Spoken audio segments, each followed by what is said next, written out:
Si elle-même a publié un roman en 1976, L'Involontaire, qui ressort ces temps-ci chez Phébus, c'est avant tout en tant qu'attachée de presse dans l'édition que Blandine de Caunes s'est fait un nom, voire même un prénom.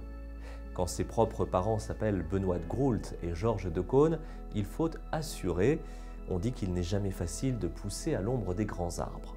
Sur son père, Georges de Caunes donc, souvent absent et peu attaché aux contingences familiales, elle reste discrète. S'agissant de son beau-père, en revanche, troisième époux de sa mère, Paul Guimard, elle ne tarit pas d'éloges. Et là encore, grandir auprès de celui qui a écrit des romans mémorables, comme Les choses de la vie ou L'âge de pierre, voilà qui forge une personnalité. C'est avec un ouvrage très personnel que Blandine de Caunes est aujourd'hui dans l'actualité. La mère morte, paru aux éditions Stock. Et c'est effectivement sa mère que Blandine de Caunes met au cœur de ce livre. Si on garde en mémoire Benoît de Groult, la battante, la féministe, l'intransigeante, l'écrivaine, elle qui a tant milité pour la féminisation des noms de profession, on sait moins ce que furent ces dernières années, elle qui vécut jusqu'à 96 ans. Dans ce beau récit bouleversant, profondément humain, sa fille Blandine nous raconte la vieillesse, la déchéance, la souffrance des proches quand Alzheimer s'empare de ceux qui ont pourtant tant aimé la vie.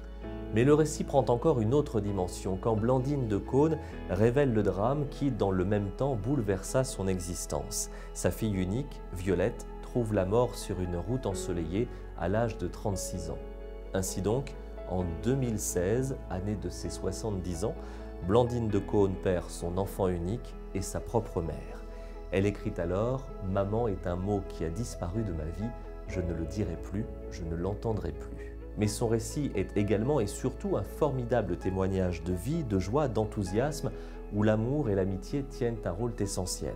Dans ce récit, au jour le jour, quand les épreuves s'accumulent, chaque petit bonheur prend un sens inattendu, chaque mot tendre devient un baume réparateur. Les lieux se révèlent être des havres de paix où les souvenirs heureux affluent et par un mot, une photo, un objet, les chairs disparues s'invitent pour aider à porter le fardeau et continuer l'histoire familiale.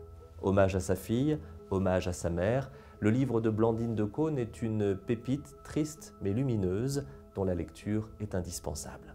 La mère morte, le livre de Blandine de Caunes, est publié aux éditions Stock.